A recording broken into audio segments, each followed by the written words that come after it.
देखिए conditional formatting पे आते हैं। अगर एक्सेल का one of the most important topic कहा जाए तो बुरा नहीं होगा कीबोर्ड के बाद, कंडीशनल फॉर्मेटिंग का। अगर हम एक शर्त के आधार पे किसी सेल का या किसी रेंज ऑफ सेल का फॉर्मेटिंग चेंज करना चाहें तो कैसे करेंगे।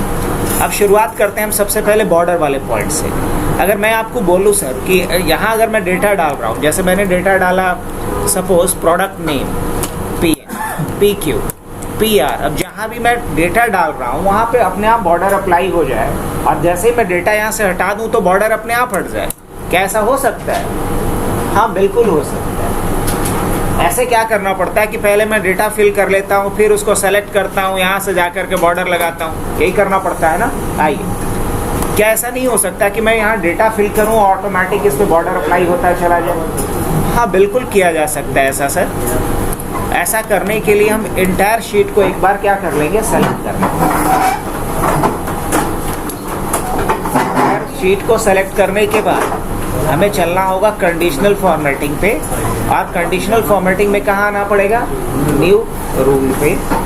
न्यू रूल में आने के बाद क्या करेंगे, यूज अ फॉर्मूला पे चले आइएगा और यहाँ आकर के एक फॉर्मूला डालना पड़ेगा। अब हम लोग जानते हैं कि एक्सेल में जब भी फॉर्मूला अप्लाई करना हो तो शुरुआत कहाँ से करना होता है, इक्वल टू साइन से। और यहाँ आकर के क्या लिखेंगे कि यदि ये वाला सेल पहला सेल, तो पहला सेल का रेफरेंस क्या होगा सर, तो फर्स्ट सेल का रेफरेंस होगा ये वन। अब हमने यहाँ लॉक किसी को नहीं किया है, ना तो रो को लॉक किया है ना कॉलम को लॉक किया है। इसका क्या मतलब है, इसका मतलब ये है कि ये सिर्फ इसी सेल तक अप्लाई नहीं होगा बल्कि बाकी कॉलम्स और बाकी के रोज पे भी अप्लाई होंगे। और यहाँ मैं क्या लिख रहा हूँ, is not equal to blank. अब नॉट इक्वल टू कैसे लिखा जाता है, लेस देन ग्रेटर देन, इससे क्या बना, नॉट इक्वल टू।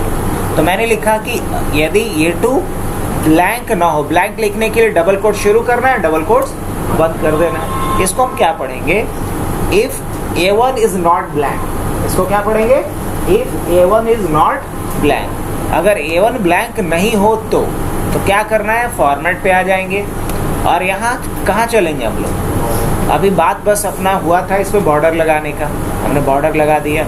अगर फॉन्ट वगैरह भी चेंज करना है तो कर सकते हैं, अगर कोई कलर वगैरह फिल करना है तो वो भी कर सकते हैं। चलो लाइट सा कुछ कलर भी फिल कर देते हैं। ये हमने ले लिया और ओके कर दिया। अब देखिएगा इसका क्या होगा कि अगर मैंने यहाँ करके क्या लिखा, product name, product quantity, product rate, और उसके बाद हमने क्या डाल दिया, अमाउंट, और फिर क्या डाल दिया उस पर कितना GST हुआ, और उसके बाद पेएबल अमाउंट, कितना पे करना पड़ेगा। मैंने ये बनाया इसमें। अगर इसमें से मैं किसी को भी डिलीट करता हूँ, ध्यान से देखिएगा, मैंने इसको डिलीट किया तो अपने आप बॉर्डर हट रहा है कि नहीं। तो ये हमारा पहला कंसर्न था कि ऑटोमेटिक बॉर्डर और बैकग्राउंड कलर कैसे चेंज करेंगे जैसे ही हम डेटा डालें उसके बाद हुआ। अब मुझे रिकॉर्ड्स को हाईलाइट करना है। क्या करना है, रिकॉर्ड्स को कैसे सर्च करेंगे, कैसे हाईलाइट करेंगे। तो रिकॉर्ड हाईलाइट करने के लिए मान लीजिए हमारे पास कुछ रिकॉर्ड मैं डाल लेता हूँ।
अब मुझे अमाउंट निकालना है। अमाउंट निकालने के लिए क्या करना पड़ेगा, सबको पता, दिस इंटू दिस, और क्या कर देंगे यहाँ पे, फिल कर देंगे। अब GST निकालना है, क्या करना पड़ेगा, इसका 18/100 अब अगर मुझे हर जगह निकालना है जीएसटी, अब पेबल अमाउंट निकालना है, क्या करना पड़ेगा, दिस प्लस दिस, और इसको क्या कर देता हूँ मैं, ड्रैग कर देता हूँ, मेरे पास ये कुछ डेटा पड़ा हुआ।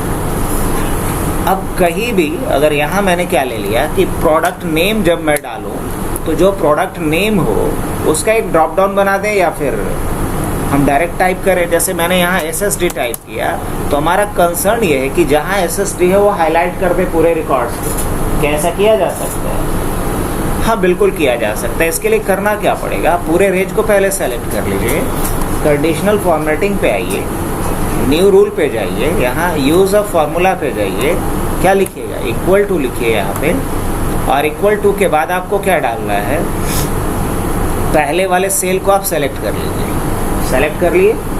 लेकिन इसमें मुझे करना क्या है, चेक तो करना है नीचे के रोज में भी जा करके, कॉलम तो ही रहेगा लेकिन रो चेंज होगा, तो कॉलम यही रहेगा लेकिन रो चेंज होगा, तो मुझे रो को क्या करना पड़ेगा, अनलॉक, मतलब 2 के पहले जो डॉलर लगा हुआ था हमें क्या कर लेना है, हटा लेना है। अनलॉक करने का मतलब है कि जो डॉलर साइन आया है रो या कॉलम के पहले उसको क्या कर लेना है, रिमूव कर लेना है। डॉलर जैसे ही हमने रिमूव किया तो क्या हो गया, रो या कॉलम अनलॉक हो गया। इक्वल टू का साइन देंगे और इसको कंपेयर किससे करना है, इससे। अब इसमें दोनों लॉक है, रो और कॉलम, बिकॉज ये तो चेंज करना नहीं है। जब चेंज नहीं करना हो सेल को तो उसे हम लॉक रखेंगे, और मुझे अगर चेंज करना हो, आई मीन ड्रैग करना हो, तो इसको हम अनलॉक करेंगे उस बेसिस पे कि मुझे ड्रैग किस में करना है, रो में या कॉलम में। अगर ऐसा हो तो क्या करना क्या है, तो इसको ग्रीन से हाईलाइट कर दो, बॉर्डर भी दे देना, और फॉन्ट बोल्ड भी कर देना, और कलर क्या कर देना है, वाइट। और जैसे मैंने यहाँ ओके किया, आप देख सकते हैं कुछ कि जहाँ भी SSD था वो क्या हो चुका है, हाईलाइट हुआ। अगर मैं उसके बाद क्या कर रहा हूँ, SDD लिखा तो जहाँ भी SDD है हाईलाइट हो रहा है। अगर हमने प्रिंटर लिया तो जहाँ भी प्रिंटर है वो हाईलाइट हो रहा है। अगर हमने लैपटॉप लिया तो जहाँ भी लैपटॉप है वो हाईलाइट हो रहा है। तो ये हमने क्या हाईलाइट करना सीखा, ये हमने हाईलाइट करना सीखा पूरे रिकॉर्ड्स को। नहीं, ये काम मैंने किसके जरिए किया, कंडीशनल फॉर्मेटिंग के जरिए। अब मुझे कंडीशनल फॉर्मेटिंग के जरिए क्या करना है, फॉन्ट वगैरह चेंज करना चाह रहा हूँ, क्या कर सकते हैं, हाँ बिल्कुल कर सकते हैं। या इसको अलग तरीके से मुझे दिखलाना है, क्या दिखला सकते हैं, हाँ बिल्कुल। अब जैसे कि मान लिया जाए मैं बोलूँ कि इसमें जो टॉप 3 रिकॉर्ड्स है उसको रेड कलर में हाईलाइट करो, अब बोल्ड कर दो। जो टॉप 3 रिकॉर्ड्स है उसको क्या ऐसा किया जा सकता है, हाँ बिल्कुल किया जा सकता है। करना क्या पड़ेगा मुझे, यहाँ से चल करके इस पूरे को सेलेक्ट कर लिया, कंडीशनल फॉर्मेटिंग पे जाएंगे, टॉप या बॉटम रूल्स है यहाँ पे लिखा हुआ। अगर आप चाहो तो यहाँ से भी जा सकते हो, सेम थिंग यहाँ भी है, फॉर्मेट सेल, आप चाहो तो यहाँ भी ले सकते हो, सेल वैल्यू या क्या ब्लैंक्स को अलग हाईलाइट करना, बहुत सारा चीज़ होता है। फॉर्मेट ओनली टॉप और बॉटम रैंक वैल्यू, आप यहाँ से भी चूज़ कर सकते हैं। हम टॉप कितने की बात कर रहे हैं, हम टॉप 3 की बात कर रहे हैं, तो क्या ले लेंगे, टॉप 3। अब टॉप 3 की क्या फॉर्मेटिंग करनी है वो आप डिसाइड कर लीजिए। तो टॉप 3 को मान लीजिए मैं बोलता हूँ रेड में हाईलाइट करो, और इसका बॉर्डर तो रहेगा ही, फॉन्ट क्या रहेगा, फॉन्ट बोल्ड कर दो और फॉन्ट को वाइट कर देना। फॉन्ट क्या कर देना है, वाइट कर देना है। ये हमने टॉप 3 के लिए अप्लाई किया है। अब देखिएगा आपकी जो टॉप 3 है वो क्या हो रहा है, थोड़ा अलग तरीके से हाईलाइट हो रहा है या नहीं हो रहा है। अब आपको लगेगा कि टॉप 3 ये फिक्स है, नहीं ये डायनेमिक है, नहीं भरोसा, चलिए दिखाते हैं। अगर मान लिया जाए कि मैं इसका क्वांटिटी बढ़ा दूँ तो इसमें से कोई एक हट जाएगा, कौन हटेगा वो भी देख लीजिए, ये वाला हटने वाला है क्योंकि कम यही है तीनों में। तो मैं इसको जानबूझ करके 200 करने वाला हूँ। देखिएगा जैसे ही 200 करने वाला हूँ तो ये बढ़ करके हो गया, तो ये क्या हो गया, हट गया। तो ये डायनेमिकली हाईलाइट कर रहा है टॉप 3 रिकॉर्ड्स को, है ना। तो अलग तरीके से एक अलग फॉर्मेट्स में अगर आप देखना चाह रहे हैं, अच्छा इसमें से अगर किसी रूल को हटाना मैं चाहूँ तो क्या हटा सकता हूँ, आप बिल्कुल। मैंने इसको सेलेक्ट किया, आप मैनेज रूल पे जाइए, आप जितने भी रूल बनाए हो ना वो यहाँ पे आपको दिखता है। और इन फ्यूचर आपको इस पर खेलना पड़ेगा कि हाँ मुझे इस रूल को अभी एडिट करना है, इस रूल को रिमूव करना है। अब मुझे इस रूल को क्या करना है, टॉप 3 नहीं टॉप 5 को हाईलाइट करना है सपोज। तो हम क्या करेंगे, यहाँ से हम जाएंगे एडिट रूल पे, और ये जो टॉप 3 हमने लिया था और टॉप 3 के जगह पे हमने टॉप 5 ले लिया। अब ओके करता हूँ, तो कितने को हाईलाइट करेगा, टॉप 5 को हाईलाइट करेगा। अब मुझे एक भी हाईलाइट नहीं करना है, इस रूल को हटा देना है कम्प्लीटली। तो मैनेज रूल पे जाएंगे और क्या कर सकते हैं, यहाँ से डिलीट रूल्स, अप्लाई,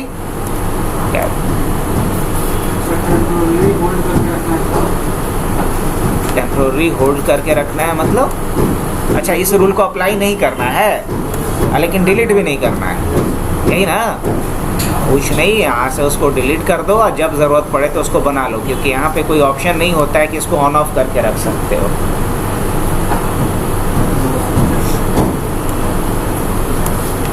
तो हमने कंडीशनल फॉर्मेटिंग देखा। चलिए, कंडीशनल फॉर्मेटिंग उम्मीद है कि कर भी लेंगे आप लोग, कोई दिक्कत नहीं। खास तौर से ये जो आपको बताया ना हाईलाइट वाला, ही बहुत ज़्यादा यूज़ होता है। बॉर्डर वाला जो बताया हूँ बहुत ज़्यादा यूज़ होता है। चलिए, अब एक क्वेश्चन आपसे पूछें। आइए, एक छोटा सा क्वेश्चन जो अगर आपने समझ लिया तो, मान लीजिए कि यहाँ पे हमने लिया संडे, क्या लिया, संडे। अब मैं क्या चाह रहा हूँ ना, संडे, मंडे, ट्यूसडे, सैटरडे, फिर संडे, फिर मंडे, ट्यूसडे,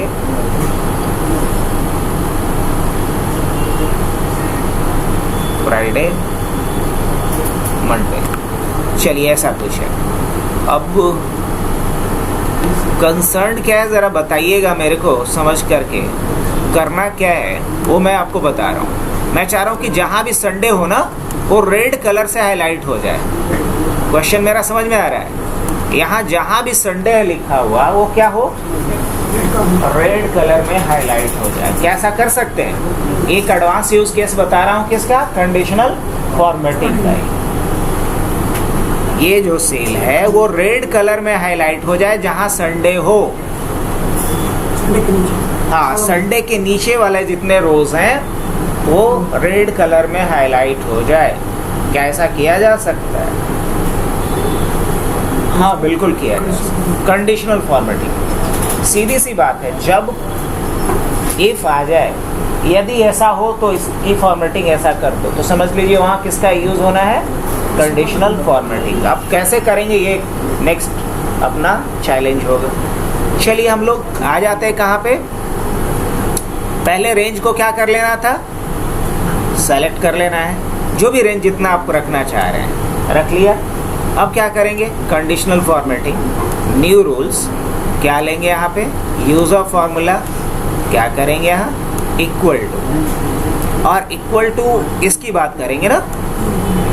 अब लेकिन इसमें रो को तो लॉक रखेंगे, लेकिन कॉलम को क्या रखेंगे, अनलॉक। ऐसा क्यों, क्योंकि इस कॉलम में संडे है, इसमें संडे नहीं है, इसमें संडे नहीं है, इस कॉलम में संडे नहीं है, लेकिन यहाँ फिर तो संडे है, तो कॉलम तो सब चेक करना है, लेकिन रो इसी रो में चेक करना है, रो चेंज नहीं होना चाहिए। तो हम किसे लॉक करेंगे और किसे अनलॉक करेंगे, कॉलम को अनलॉक करेंगे और रो को क्या रहने देंगे, लॉक। तो लॉकिंग का कॉन्सेप्ट हमेशा याद रखिए। अभी हमने कॉलम को क्या कर दिया और रो को क्या रखेंगे, लॉक ही रखेंगे, और उसके बाद क्या लिखेंगे, इक्वल टू, और यहाँ क्या डाल देंगे, संडे। मतलब कि अगर इसमें इन सारे कॉलम में किसी कॉलम में भी अगर संडे लिखा हुआ हो तो क्या करना है आपको, तो फिल में जाना है, यहाँ रेड फिल करना है। चलो डीप ठीक कर देता हूँ, और बॉर्डर देना ही देना है, फॉन्ट बोल्ड देना है, और फॉन्ट क्या देना है, वाइट देना है। ये भी कर दिया, ओके। और उसके बाद क्या कर देता हूँ, ओके। अब आप देखिए जहाँ भी संडे हो क्या हो रहा है, रेड में हाईलाइट हो रहा है। एक क्रॉस चेक करके देखें, अगर मान लो मैंने मैनुअली यहाँ जा कर के संडे लिख दिया, कुछ समझ में आ रहा है कि नहीं? हाँ, जब भी इसमें हम लोग क्या डालेंगे, संडे। अब जैसे मान लो यहाँ से संडे में हटा देता हूँ, और यहाँ मैंने जानबूझ करके लिखा WED, यहाँ से क्या हो गया, हट गया। और अगर मैंने जैसे ही SUN लिखा, क्या आ रहा है, ये किसका कमाल है, तुम लोग को अटेंडेंस शीट का प्रोजेक्ट करवाया है इस ग्रुप में, इस वाले में? वहाँ ये कॉन्सेप्ट यूज़ किए थे कि नहीं? हम लोग यूज़ किए थे।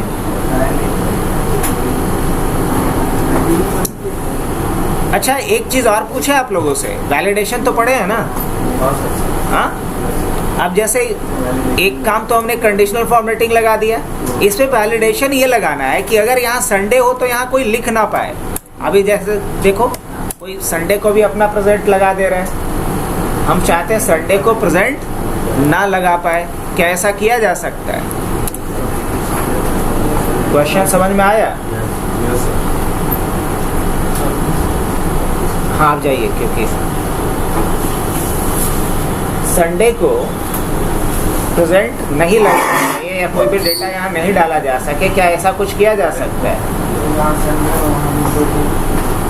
वैलिडेशन पढ़े थे हम लोग, कैसे लगाएंगे बताइए तो, हम भूल गए।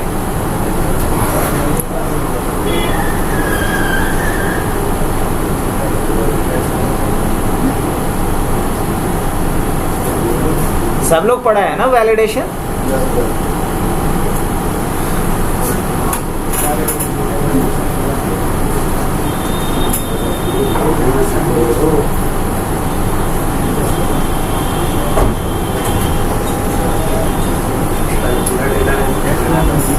क्या करना पड़ेगा? पूरे डेटा रेंज को सेलेक्ट कर लेंगे और अब उसके बाद डेटा टैब में जाएंगे और डेटा वैलिडेशन पे जाएंगे और यहाँ कस्टम में जाएंगे। बहुत बढ़िया। और क्या लिखेंगे? इक्वल टू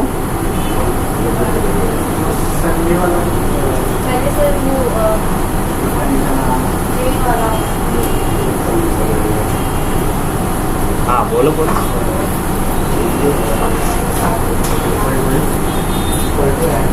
ये लेंगे, है ना? लेकिन इसमें हाँ,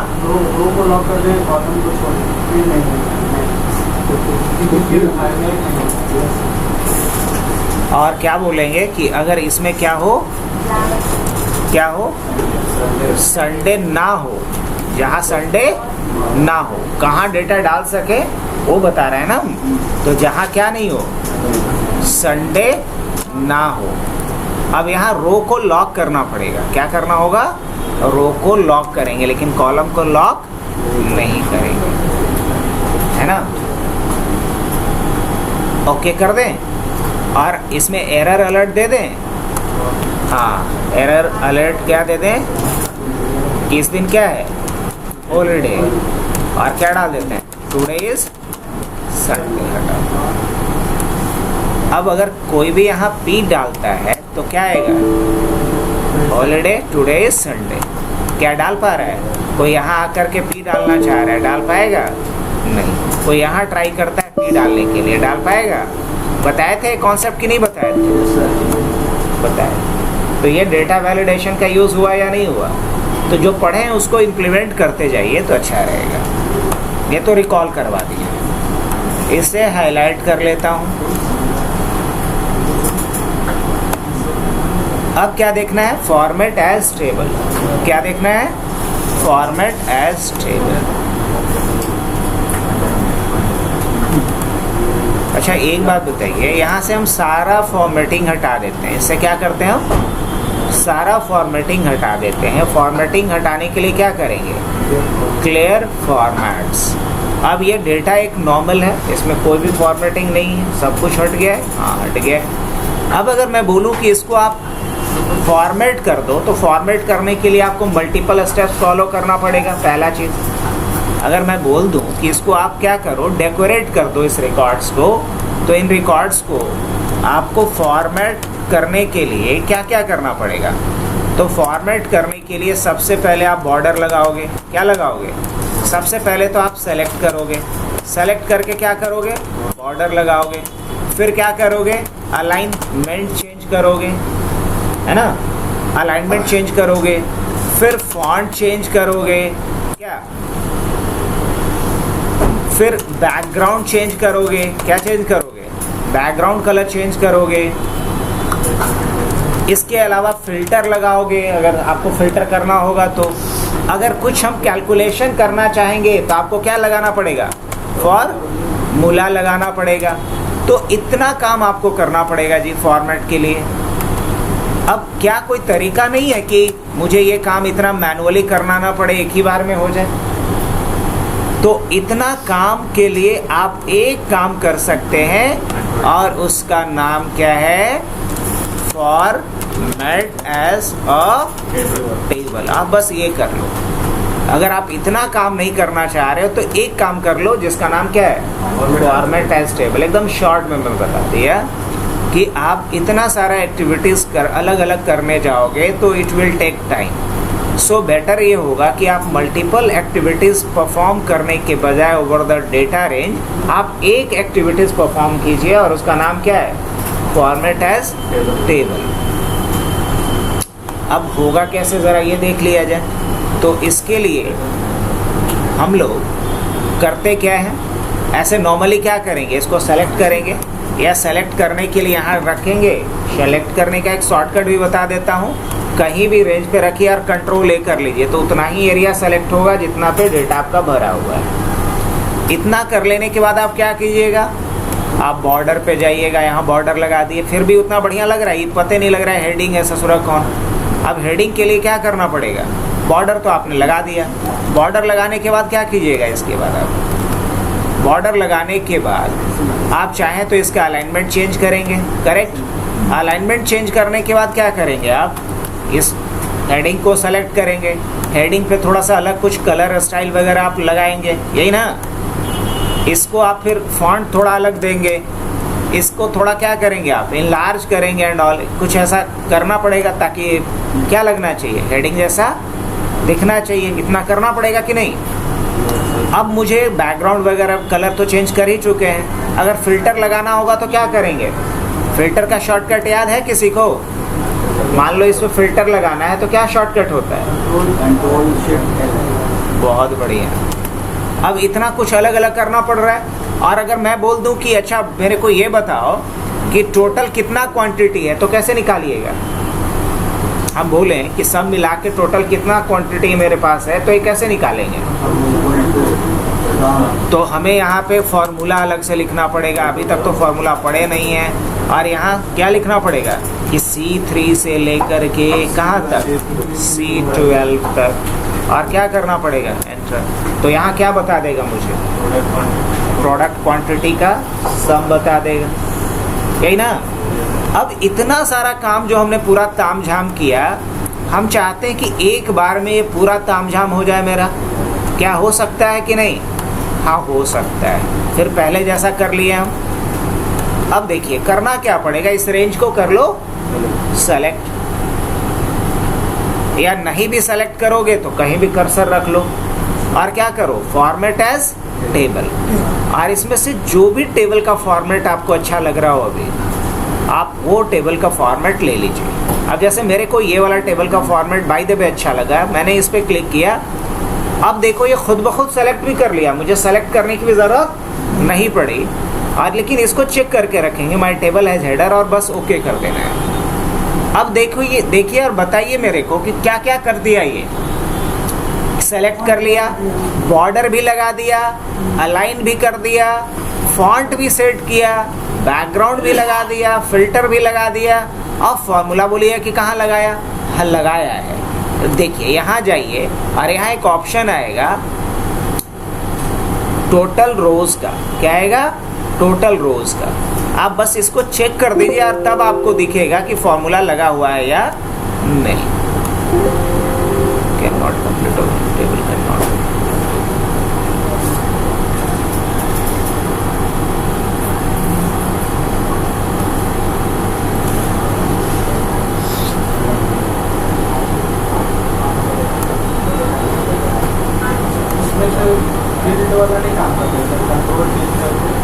हाँ तो वही चीज न है, उसी का ये शॉर्टकट था, उसी का ये क्या है, शॉर्टकट है।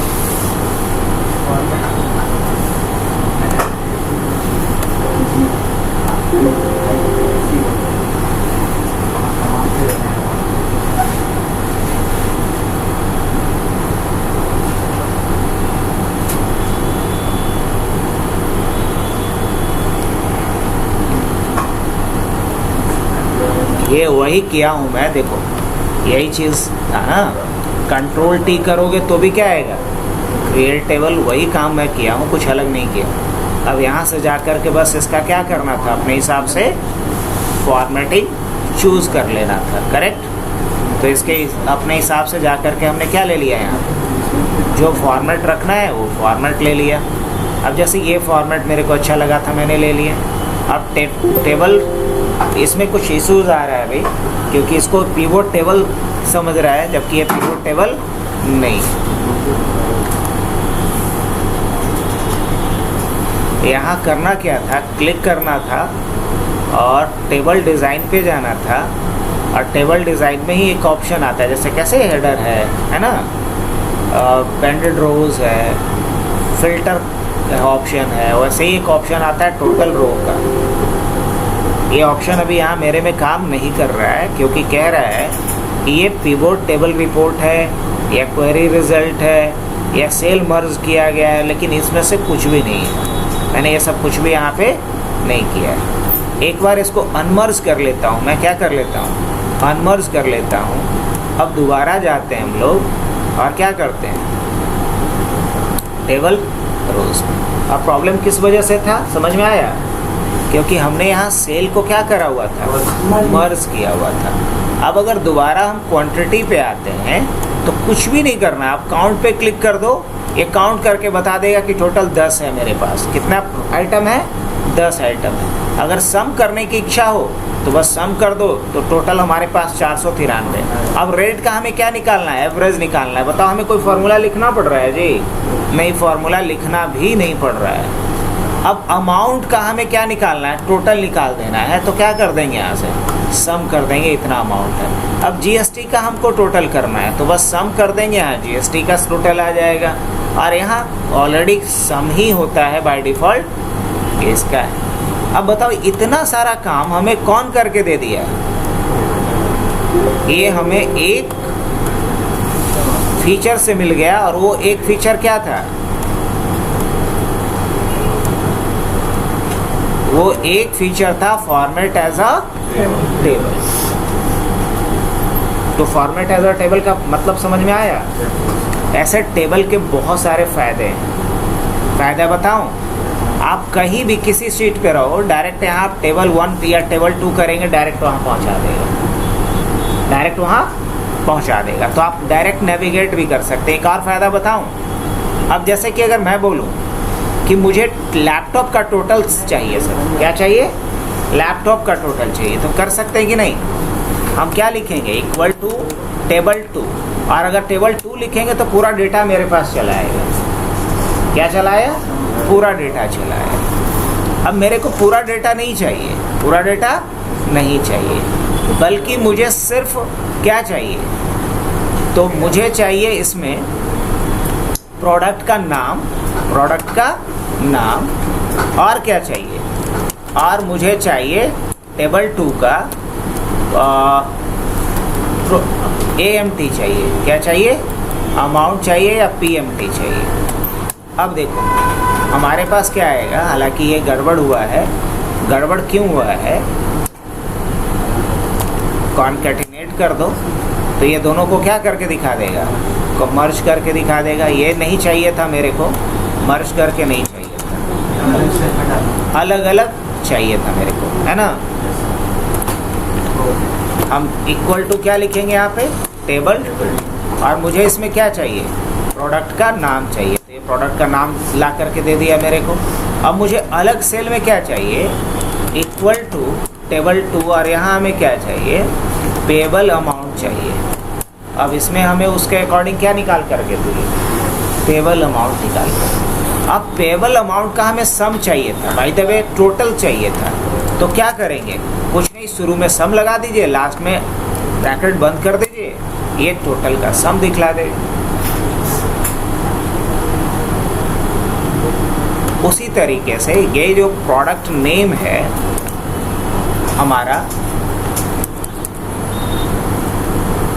हम कुछ और देखना चाहें, जैसे कि प्रोडक्ट क्वांटिटी देखना चाहें तो PQ लगा सकते हैं, एक क्वांटिटी दिखाएगा। अब हम इसमें से कुछ भी देखना नहीं चाहते, हटा दिए। इसका एक फ़ायदा और भी है टेबल का कि अगर आप इसमें कोई चेंजेस करेंगे तो ये डायनेमिकली दूसरे रिपोर्ट्स या चार्ट आप बनाएंगे उसमें अपने आप ये क्या होता रहेगा, अपडेट होता रहेगा। तो फॉर्मेट एज अ टेबल भी हमने देख लिया कैसे बनाते हैं, कैसे यूज़ करते हैं। अब क्या करना है, रो इंसर्ट करना है। अब अगर मैं बोलूँ आपको कि मुझे यहाँ एक रो ऐड करना है, तो एक रो ऐड करने का कोई तरीका है? मतलब SSD और पेन ड्राइव के बीच में एक नया रिकॉर्ड डालना है मेरे को। शॉर्टकट किसको याद है? मुझे एक नया रो डालना है SSD से ऊपर और पेन ड्राइव के नीचे।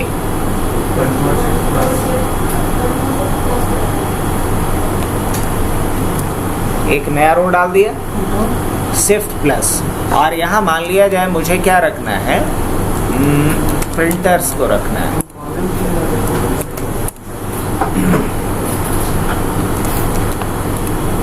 ये सब कुछ आ रहा है। अच्छा, मुझे अब क्या करना है, एक कॉलम को ऐड करना है। क्या करना है? एक कॉलम ऐड करना है। और कॉलम क्या ऐड करना है? जैसे मैंने ये कॉलम सेलेक्ट कर लिया, प्रोडक्ट नेम और क्वांटिटी के बीच में मुझे एक कॉलम ऐड करना है प्रोडक्ट कोड का। किसका? प्रोडक्ट कोड का। कॉलम कैसे ऐड करेंगे?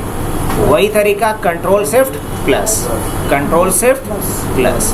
तो ये क्या करेगा, एक कॉलम ऐड कर देगा। अब बोलो कि दोनों तो एक ही शॉर्टकट है। नहीं, हमने रो सेलेक्ट करा हुआ था तब वो काम किया, कॉलम जब सेलेक्ट किए थे तो कॉलम ऐड करेगा। अच्छा, इस कॉलम को रिमूव करना है तो क्या करेंगे, कंट्रोल माइनस, तो कॉलम क्या हो जाएगा। अच्छा, मुझे इसमें से किसी रो को हटाना हो तो क्या करेंगे, हट गया, रो को सेलेक्ट करो, कंट्रोल माइनस कर देंगे तो रो हट जाएगा।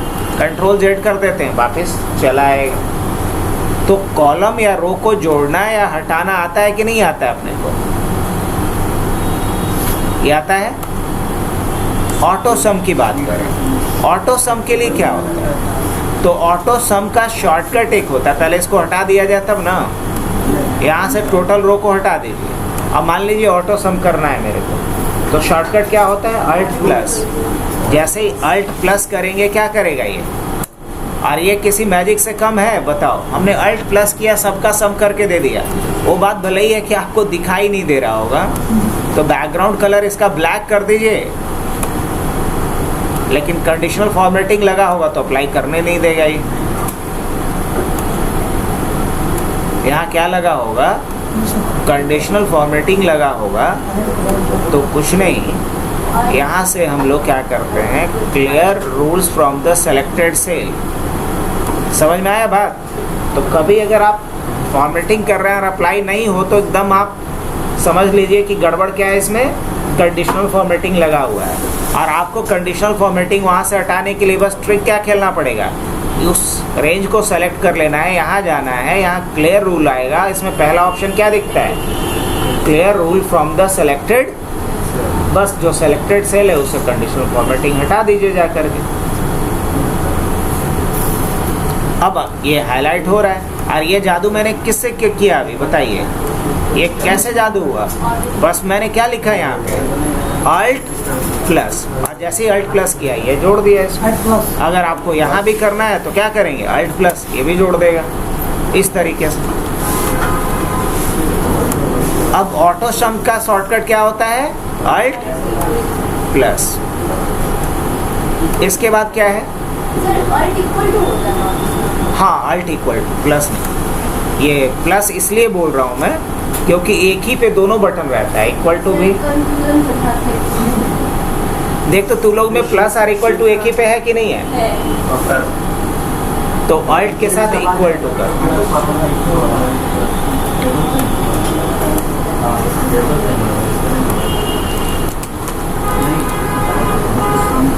अल्ट प्लस इक्वल, चलो लिख दे रहे हैं यहाँ पे, alt plus equal to, auto sum का शॉर्टकट ही हो। हाँ, मतलब शिफ्ट तो समझ आता है कि मान लीजिए एक की में जो चीज हुआ तो मतलब जो एक्चुअली नहीं मतलब प्लस यूज नहीं होता है हमेशा, हम लोग शिफ्ट यूज करते हैं, कंट्रोल शिफ्ट प्लस फिर प्लस की करते हैं, लेकिन अल्ट कॉन्सेप्ट नहीं समझ आता है कि उसको भी यूज करते हैं। आर्ट का कॉन्सेप्ट तुमको समझ में इसलिए नहीं आता है क्योंकि तुम पूरा पढ़े ही नहीं हो। आज की वैल्यू का कॉन्सेप्ट पढ़े हो? नहीं पढ़े हो तो अभी मिस्त्री हो, मिस्त्री की तरह सोचो, उतना दिमाग नहीं लगाना है। देखो हर की का अपना एक यूनिक कोड होता है।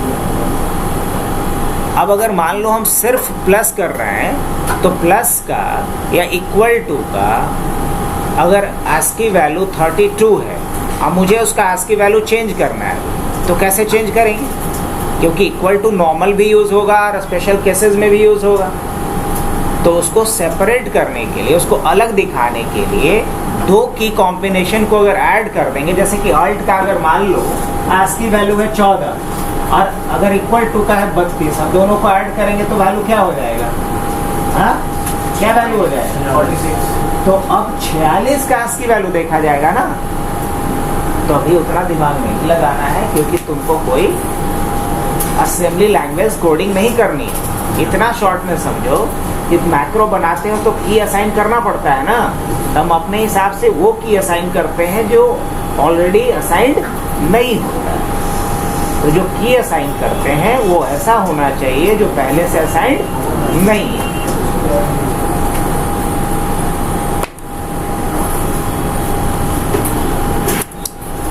अब नेक्स्ट किसका हम देखते हैं? फिल का। किसका यूज देखना है?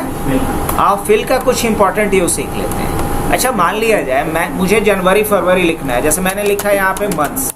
अब मुझे जनवरी से लेकर के दिसंबर तक लिखना है, कैसे लिखेंगे? टाइप करते जाएंगे? इतना मेहनत करना है? नहीं, इतना मेहनत बिल्कुल नहीं करना है। अगर हमने जनवरी लिख दिया बस क्या कर देना है, यहाँ से ड्रैग कर देना है। क्या हो गया? हो गया। तो इसको क्या बोलेंगे? फिल। अब उसी तरीके से हमने क्या लिखा? डेज। और अगर मान लो हमने यहाँ पे क्या लिखा? संडे। अब बाकी डेज मैं चाहता हूँ कि ये फिल कर दे, तो क्या लिखेंगे हम? क्या हमें लिखना पड़ा कि बस मैंने फिल कर दिया? फिल कर दिया। अच्छा, ये तो हो गई बात यहाँ। अगर हम कोई डेट डालना चाह रहे हैं, जैसे कि हमने यहाँ पे लिखा डेट और मैंने लिखा 1/6/2026। अब बाकी डेट हमें भरना है, भरने की जरूरत है नहीं। आप ड्रैग कर दीजिए, डेट खुद ब खुद ये क्या कर देगा? फिल कर देगा। तो ये कहलाता है फिल इफेक्ट। क्या है ये? फिल। हम बहुत बार ऐसा काम कर रहे होंगे जब हम डेटा को क्या कर रहे होंगे? इस तरीके से फिल कर रहे होंगे, चाहे वो मंथ को हो, चाहे डेज को हो, चाहे डेट हो। बस ड्रैग कर देना है।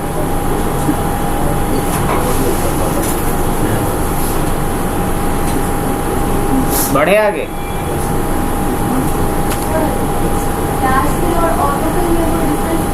हाँ है ना।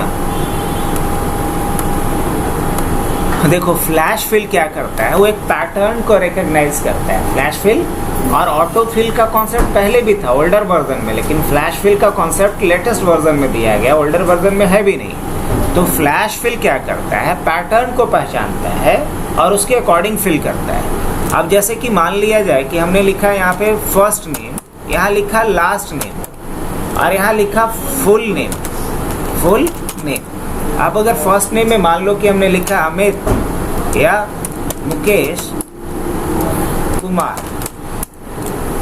रोहित और यहाँ क्या लिखा हूँ? राज, मोहन सिंह, राहुल कुमार। अब अगर मुझे फुल नेम सबका निकालना है, इस तरह से मान लो हजारों में रिकॉर्ड्स हैं, तो पैटर्न को देख करके सबका खुद निकाल दे। इसके लिए हम क्या करेंगे? मुकेश और अगर हम लिखते हैं कुमार और कंट्रोल ई बटन दबाते हैं, क्या करेगा? Flash fill. लेकिन ये काम नहीं किया अभी।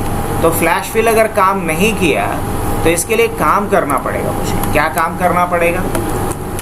अगर मैंने यहाँ लिखा मुकेश कुमार, नहीं किया, रोहित राज, दूसरा जैसे टाइप किए खुद ब खुद ऑप्शन आने लगा, बस एंटर कर देंगे, हो गया। ये कमाल है किसका? Flash filter. एक डाला नहीं, दूसरा जैसे ही डाले तो ये पैटर्न रिकॉग्नाइज कर लिया। ऐसे इसका शॉर्टकट भी होता है। इसका शॉर्टकट क्या होता है? कंट्रोल ई। क्या शॉर्टकट होता है? कंट्रोल ई। अगर नहीं काम करे तो इसको टेबल में कन्वर्ट कर लेना, तब ये काम कर जाएगा।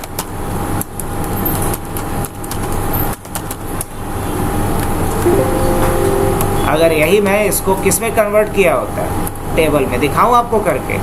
चलिए आइए यहाँ चलते हैं, कंट्रोल टी कर लेते हैं इसको। सॉरी, कंट्रोल टी करते हैं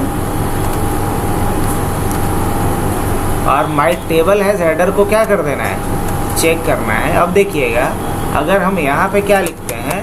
मुकेश कुमार, और कंट्रोल ई कर दिए तो समझ में आया? तो ये फॉर्मेट एज टेबल का ये भी एक फायदा है। अब हजारों में रिकॉर्ड्स होगा, सब जगह ये पैटर्न को देख करके क्या किया? डेटा फिल कर दिया। तो कितना इजी है ना, कि नहीं?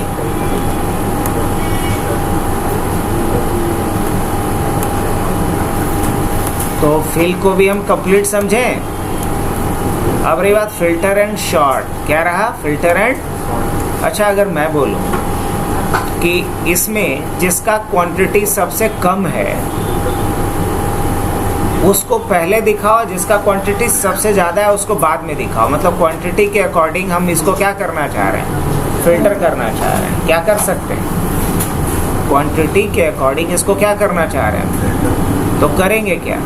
यहाँ चलेंगे हम लोग और शॉर्ट पे जाएंगे, और शॉर्ट बाई क्या कर लेते हैं? Product quantity. और यहाँ क्या लेंगे? Cell value. और क्या लेते हैं? Smallest to largest. अब देख रहे हैं कि क्वांटिटी जिसका सबसे कम है वो पहले आ रहा है, जिसका सबसे ज़्यादा है वो सबसे आखिरी में आ रहा है। तो क्वांटिटी के अकॉर्डिंग हम क्या कर दिए? शॉर्ट कर दिए डेटा को। ये डेटा क्या हुआ है? अभी शॉर्ट हुआ है। अच्छा, क्या ऐसा हम शॉर्ट कर सकते हैं हम अपनी मर्जी के हिसाब से? मेरा कहने का मतलब है कि सबसे पहले आना चाहिए पेन ड्राइव, पेन ड्राइव के बाद आना चाहिए एसडीडी, उसके बाद क्या आना चाहिए? एसएसडी, एसएसडी के बाद क्या आना चाहिए? लैपटॉप, फिर क्या आना चाहिए? प्रिंटर। इतना ही प्रोडक्ट है ना मेरे पास। तो हम चाहते हैं कि इस ऑर्डर में अरेंज हो जाए। तो ना तो ये असेंडिंग ऑर्डर है, ना ही, तो इसको बोला जाता है कस्टम शॉर्ट। क्या बोला जाता है? शॉर्ट का मतलब होता है अरेंज करना। अब अरेंज करने का 3 मेथड होता है, असेंडिंग, डिसेंडिंग और कस्टम। असेंडिंग का मतलब समझ ही रहे हैं, जो अभी करके दिखलाया है। डिसेंडिंग कहने का मतलब क्या होता कि अगर हम बोलते कि क्या करके दिखाओ मुझे,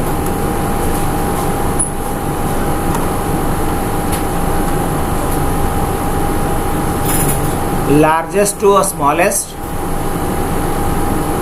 इस पे क्लिक कर दिया। अब सबसे ऊपर वाला ये रहा और सबसे कम सबसे आखिरी में दिख रहा है। लेकिन मुझे अब इसके अकॉर्डिंग शॉर्ट करना है। क्या किया जा सकता है? हाँ बिल्कुल।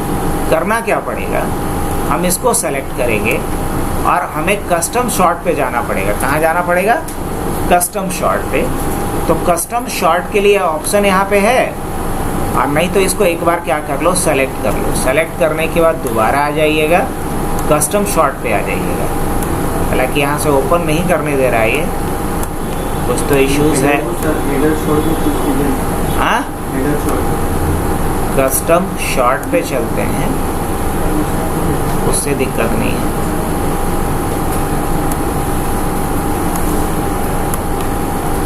कुछ नहीं करना है। देखो ये डेटा यहाँ से क्या करते हैं? हम कॉपी कर लेते हैं,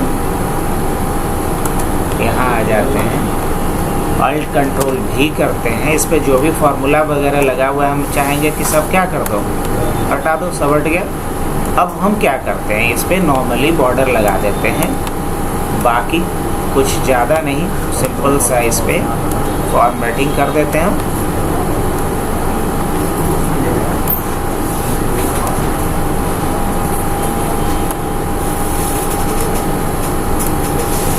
अच्छा, कंडीशनल फॉर्मेटिंग लगा हुआ है क्या इस पे?